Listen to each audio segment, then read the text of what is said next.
kepada para kawannya, kuranglah mengikuti iparmu itu. Tetapi katakan, janganlah serakah meninggalkan engkau dan engkau tidak menjauhi engkau. Sebab kemana engkau pergi, ke situ juga engkau pergi. Dari mana engkau berlalu, di situ juga engkau berlalu. Bangsa-bangsa adalah bangsa. Di mana engkau mati, aku pun mati di sana. Dan di sanalah aku dikuburkan. Beginilah kiranya Tuhan menghukum aku, bahkan lebih lagi daripada itu, jikalau sesuatu apapun memisahkan aku dari engkau selain daripada maut. Ketika Naomi melihat bahwa Lot berkeras untuk ikut bersama dengan dia, berhentilah ia berkata kepadanya. Dan berjalanlah keduanya sampai mereka tiba di Betlehem. Ketika mereka masuk ke Betlehem, gemparlah seluruh kota itu karena mereka.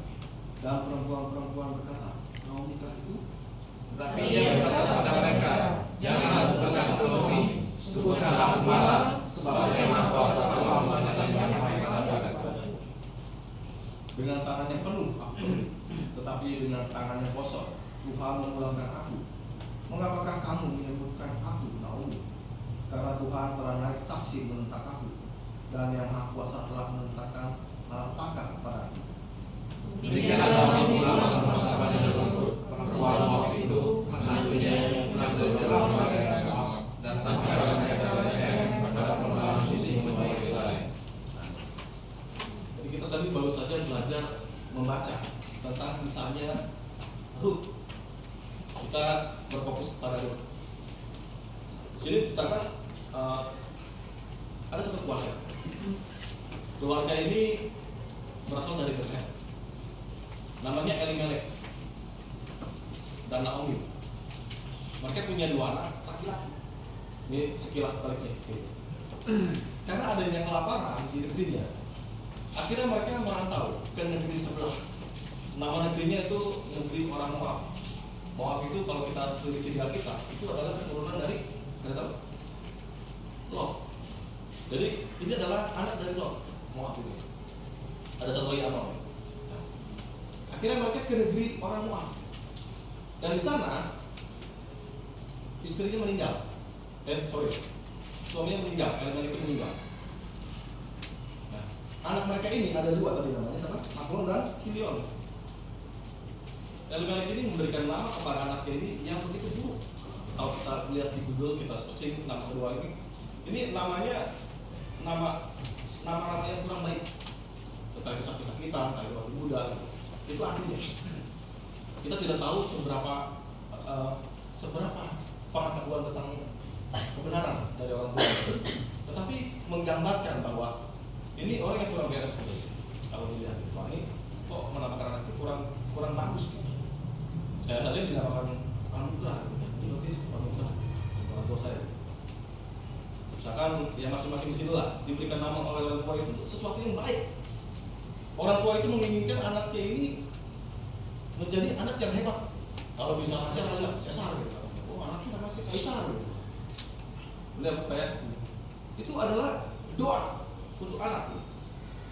Supaya anak ini bertumbuh menjadi cerminan gitu. Cerminan dari iman orang tuanya. Misalkan nama anak saya Davidson. Nama Davidson itu nama hari itu juga yang ditentukan. Dulu saya waktu lahir David itu sebenarnya mau namanya itu nama misionaris. Tapi pagi-pagi saya lagi baca kitab Raja-Raja. Kemudian ada satu janji Tuhan. Janji Tuhan itu mengenai dari keturunannya, turunan Daud. Dan kebetulan Sabtu itu juga sebenarnya bukan waktunya untuk lahiran, tapi pas ke rumah sakit ditahan dan harus dilahirkan pada hari itu. Dan akhirnya namanya jadi Davidson. Davidsonnya bukan motor gitu, bukan. Tapi ini adalah nama anak Daud, David. Kira sama nama itu.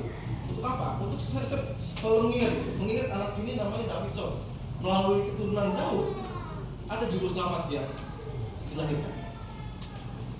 Jadi itu adalah gambaran kita orang tua yang menamai anaknya ini dengan sangat hati-hati. Mungkin saja, ini agak asumsi. Mungkin saja kalau pada saat itu Elimelek hidup dan kedua anaknya hidup, kesetiaan Ruth ini tidak nampak.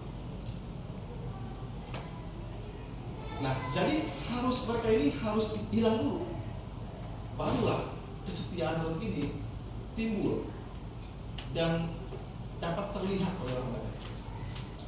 Jadi setelah mereka pergi ke negeri orang Moab, mereka mendapatkan istri dari sana keduanya. Nah, setelah mendapatkan istri dari sana, mereka belum sempat punya anak.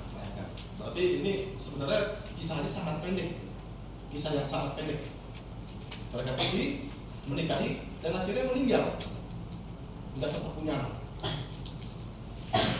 Nah, nanti ada dua menantu. Kita lebih fokus ke Rut aja. Nah, Rut ini, jadi satu menantunya ini pulang. Setelah berpamitan, pulang. Dan tinggallah satu orang menantu yang bernama Rut. Dia begitu setia. Coba kita baca di ayat ke-16. Tetapi kata Rut, janganlah desak aku meninggalkan kau dan pulang dengan tidak mengikuti kau, sebab kemana kau pergi, ke situ juga lah aku pergi, dan di mana kau bermalam, di situ juga lah bermalam. Nah, ini ada satu kalimat yang kita lihat sama sepertinya dengan yang Yosua ucapkan. Apa katanya? Bangsamu lah bangsaku, Allahmu lah Allahku. Jadi ada satu statement yang tidak bisa digambarkan. Ini iman seseorang yang bukan dari bangsa Israel. Sama seperti Yosua. Kau pilih, aku dan keluargaku. Nah, sama seperti juga Rut. Dia yang tadinya menyembah dewa orang Moab, namanya Kamos. Dan sekarang dia sungguh-sungguh beriman kepada Yehova. Kata apa? Bangsamu lah bangsaku dan Allahmu lah Allahku. Jadi ada satu pernyataan iman yang menggambarkan dia ini orang yang bertobat. Yang tadinya berdoa kepada Allah yang lain sekarang menjadi mengikuti jejaknya Naomi. Dia sungguh-sungguh. Jadi mana kau mati, aku mati. Di situ. Di mana kau kuburkan, aku kuburkan di situ juga. Jadi dia sudah melupakan masa lalunya tentang bagaimana dia menjadi orang Moab. Dan sekarang dia menjadi bagian dari keluarga Naomi. Menjadi orang yang fundamental, seperti itu. Pokoknya sekarang Tuhannya adalah Yehova, bukan itu lagi. Nah, ceritanya, kalau kita baca di ayat keduanya, ada pertemuan itu dengan Boas. Boas ini masih sangat familinya. Jadi kalau pada saat Rut ini hidup, Rut ini ditulis oleh, jadi ada Hakim, Rut dan Samuel. Jadi kalau diperkirakan Rut ini ditulis oleh Samuel pada masa Hakim. Dan kesetiaannya ini terlihat bukan hanya di negeri Moab saja, tetapi di bangsa Israel orang ini terkenal. Coba kita lihat pasal 2 aja. Jadi kalau kita lihat ayat 8 gitu. Jadi ada Boas ini melihat Rut. Ini siapa nih awal? Ini orang asing ya. Sedang mengumpulkan ya sisa-sisa dari yang disalib. Jadi kayak kan. Dan akhirnya Boas itu melihat ya. Nah, coba kita baca di pasal kedua ayat yang ke-11. Telah dikatakan orang kepadaku dengan lengkap segala sesuatu yang engkau lakukan kepada mertuamu sesudah suami mati, dan bagaimana engkau meninggalkan ibu bapamu dan tanah kelahiranmu serta pergi kepada suatu bangsa yang dahulu tidak pernah. Tuhan kiranya membalas perbuatanmu itu dan kepadamu kiranya dikaruniakan upahmu sebelumnya oleh Tuhan. Jadi ketika Rut ini memasuki tanah yang baru, dia menjadi kesaksian yang besar di negeri orang. Nah, sama kayak kita misalkan korelasikan dengan kehidupan kita yang sudah mengaku, orang yang sudah dibebaskan dari hukuman, yang sudah melabeli dirinya orang Kristen. Seperti itulah dimanapun kita berada, apakah kita sama seperti Ruth? Tempat kerja kita kah, di lingkungan kita kah, atau di gereja kah? Apakah kita sudah mendapatkan yang seperti Ruth dapatkan? Kesetiaan itu yang orang lihat bahwa orang ini adalah orang yang setia. Ada balik lagi. Ketika kita masuk di gereja setiap hari Minggu, setiap ada acara full penuh. Tapi begitu hari-hari biasa banyak perut kosong. Ini salah satu dari cerminan diri orang Kristen. Apakah dia setia atau tidak? Ruth ini sudah mendapatkan bagiannya. Kesetiaan itu adalah satu barang yang bisa terkikis. Bayangkan kalau pada saat itu Ruth yang sudah mendapatkan pengetahuan lengkap, pengetahuan. Oh iya, Tuhan yang benar itu ternyata Yehova, Tuhannya orang Israel. Tetapi kalau saat itu dia memilih pilihannya untuk ya sudah meninggalkan Naomi dan akhirnya dia tinggal di Moab lagi, apa yang terjadi? Dia mendapatkan suaminya ya dari bangsa lain. Dia akan kehilangan itu, kehilangan kesetiaan kepada Tuhan dan akhirnya kehilangan. Kita sama jemaat juga, kita semuanya yang sudah mengaku dirinya gitu, mendapatkan saya sudah di gereja yang benar, gereja benar, udah banget gitu, nggak ada kesalahan. Kalau ada yang benar kita tidak benar. Imannya sudah seperti itu gitu, tetapi tidak setia. Nah, ini menjadi satu tamparan gitu kita. Ini ya lu ya, dari bangsa lain, dari bangsa yang tidak mengenal Tuhan dan sekarang mengenal Tuhan. Dia memilih kesetiaannya untuk ikut kepada Tuhan dan dia melakukan itu dan orang lain melihat dia adalah orang yang setia. Telah kudengar tentang kau, tentang kesetiaanmu, tentang bagaimana dia hidup. Jadi untuk menjadi label orang benar itu bukan hanya kita aku ini setia nggak masalah, tetapi harus diiringi dengan perbuatan kita. Apa yang paling klasik lah untuk jadi orang Kristen? Datang ke gereja, itu klasik sekali gitu. Sesuatu yang sangat mudah sebenarnya. Sesuatu yang mudah itu ya menyempatkan diri untuk bergabung di dalam jemaat, bergabung mendengarkan firman Tuhan. Itu sama seperti Marta dan Maria. Saya jujur di hari Sabtu. Marta dan Maria ini, ada orang yang sibuk melayani, sosok sibuk berdua demi nama Tuhan, tetapi lupa mendengarkan firman Tuhan. Akan bisa pakai YouTube, bisa pakai YouTube itu seberapa hebat kita dengan kita melihat itu, kita lihat itu konsentrasi kita enggak. Bukan itu yang diinginkan. Kita datang kebaktian setiap hari Minggu. Kita mendengar firman Tuhan. Makanya waktu itu Tuhan Yesus itu menegur dari Marta. Marta itu dirinya itu sibuk menyiapkan ada Tuhan datang. Tuhan datang ke rumahnya dan diundang gitu. Tuhan datang ke rumahku, Tuhan datang ke rumah Marta.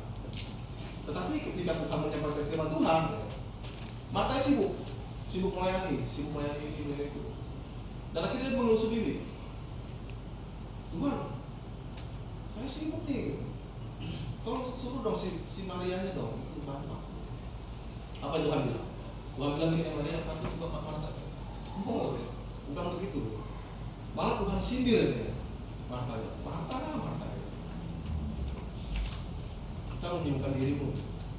Dan Maria katanya, Maria yang mendengar katanya di bawah kaki Yesus itu, dia mendapatkan bagian yang terbaik yang tidak bisa diambil oleh orang lain. Apa? Mendengarkan firman Tuhan. Jadi kalau kita mengaku setia, tapi kita satu hal aja, tidak datang ke kebaktian, itu ya berarti kesetiaannya itu masih perlu dipertanyakan. Apalagi kita seperti itu. Di sini tidak ada kebenaran misalnya. Kita harus datang ke negeri orang. Dulu seperti itu gitu. Dulu Israel itu adalah satu tiang penopang dasar kebenaran. Ya. Tiang penopang dasar kebenaran Israel. Jadi kalau orang mau tahu kebenaran gitu, harus datang tuh ke Israel gitu kan. Oh begitu. harus datang. Dari bangsa lain datang. Sekarang yang penopangnya itu adalah gereja. Gereja yang Alkitabiah. Kita ya masih satu daerah gitu. Bahkan misalnya ada di 10 meter dari sini lah rumah atau berapa itu. Tapi itu tidak datang. Itu kalah jauh dengan yang namanya sida-sida dari Ethiopia. Kesetiaannya ya yang begitu menggambarkan dirinya itu. Saya ingin kebenaran Tuhan. Kalau ingin kebenaran, ya bukan turun dari langit kitab gitu. Nah, turun kitab kita baca gitu, bukan gitu. Tapi ada satu pengorbanan, satu pengorbanan yang harus dilakukan oleh orang yang ingin mendapatkan kebenaran. Sama seperti itu, apa yang dilakukan? Dia membuang keluarganya, membuang. Jadi dia merupakan seperti tadi di bos katakan di ayat 11, meninggalkan bapak ibunya itu bukan perkara mudah gitu. Meninggalkan keluarganya gitu. Kalau misalkan ya kalau keluarga yang orang yang mungkin masih dikit-dikit, kalau misalkan kaya gitu orang kaya, harus meninggalkan segalanya, itu hal yang rumit. Dan dia rela melakukan itu, rela meninggalkan keluarganya demi apa? Demi kebenaran. Sekarang gereja itu sudah dekat, ya nggak perlu jauh-jauh, Sultan ada sekarang, Cengkareng ada, Bekasi ada, orang sudah ada. Dan kita tutup apa? Setia dalam hal yang kecil saja. Datang kebaktian. Lalu apa lagi? Melayani Tuhan. Bergabung di dalamnya dan kita melayani Tuhan. Ambil pelayanan itu. Karena dalam bentuk pelayanan itu adalah sesuatu yang indah. Apalagi dalam gereja kecil, kita masih mendapatkan sebenarnya masih kebagian. Kalau gereja sudah besar, kita sudah susah untuk mendapatkan bagian pelayanan. Jadi, apakah kita sudah seperti itu? Kalau belum, ya kita semua sama-sama kita belajar. Karena kesetiaan ini bukan barang yang datang dari Tuhan. Setia Tuhan, udah setia. Tidak. Tuhan memberikan kesetiaan itu, iya. Dan kita yang menjaganya, dan kita yang membuat kesetiaan ini menjadi lebih kuat atau luntur. Sangat sayangkan kalau kita sudah mendapatkan kesetiaan. Setia itu tadi seperti tadi gambarannya itu tentang pernikahan. Tapi dia belum pernikahan. Banyak juga contoh-contoh lain. Misalkan ada kita belajar tentang dalam dunia militer gitu. Militer itu sama.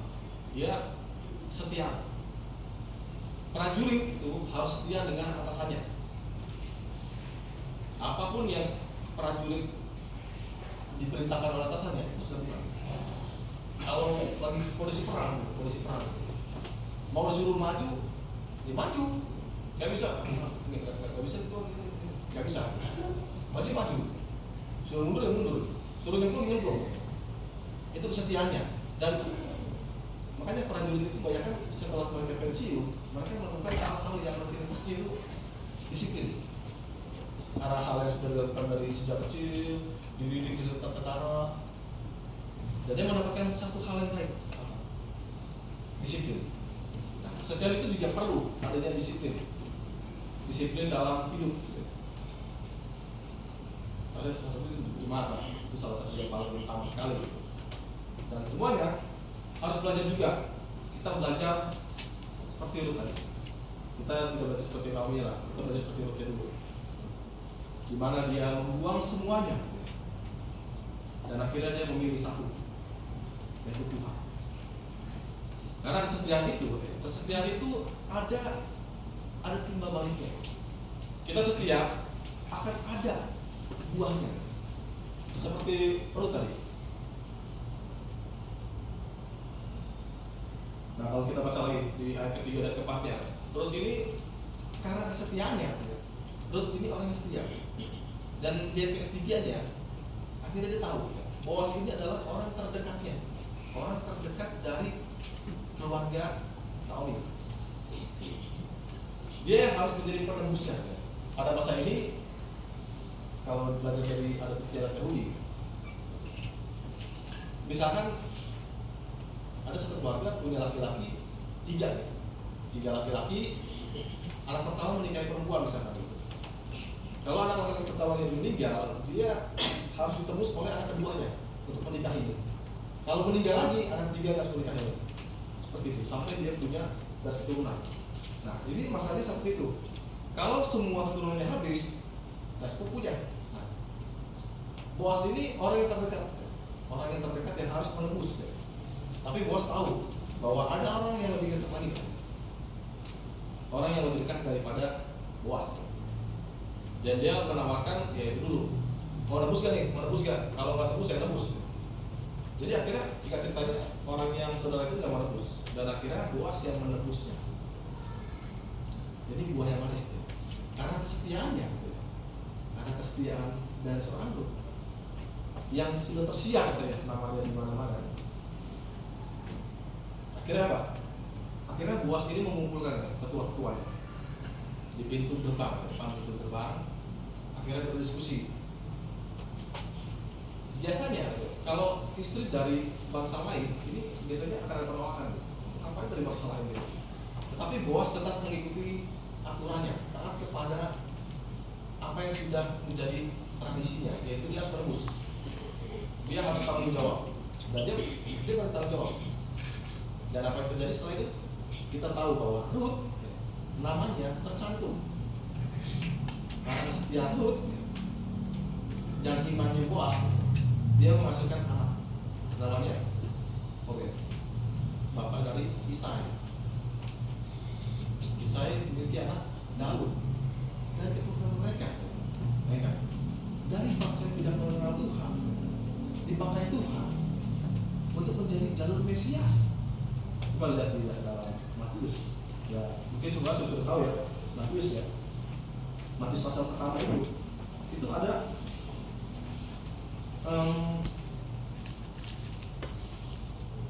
nah, sudah ada di ayat yang ke-5, Salmon memperanakan Boas dari Rahab. Kalau ada tahu Rahab dari mana? Boas memperanakan Obed dari Rut. Obed memperanakan Isai. Isai memperanakan Raja Daud. Jadi dari kesetiaan yang luar biasa itu, Tuhan memakai contohnya. Dia menjadi jalur Mesias. Berbangga, sangat berbangga dari bangsa orang, dari bangsa yang bukan Yahudi gitu. Tetapi dipakai Tuhan untuk menjadi jalur Mesias. Ada buah yang manis? Oh iya, sangat manis. Buah yang sangat dinantikan dari kesetiaan seseorang, yaitu dia menjadi namanya ditulis di dalam silsilah Yesus Kristus. Dalam menginginkannya, kita sudah menginginkannya. Kalau kita semua yang menginginkannya, mendapatkan kesetiaan yang sama seperti itu, kita minta pada Tuhan, meminta Tuhan kepada kita, supaya kita bertumbuh dan menjadi salah satu seperti itu, setidaknya seperti itu, supaya kita, nama kita walaupun dia tidak tercantum di sini lah, tapi ada di kita. Oke, amin saudara. Baik, kita akan berdoa. Bapa di surga, kami mengucap syukur Tuhan hari ini Kau yang memimpin kami Tuhan.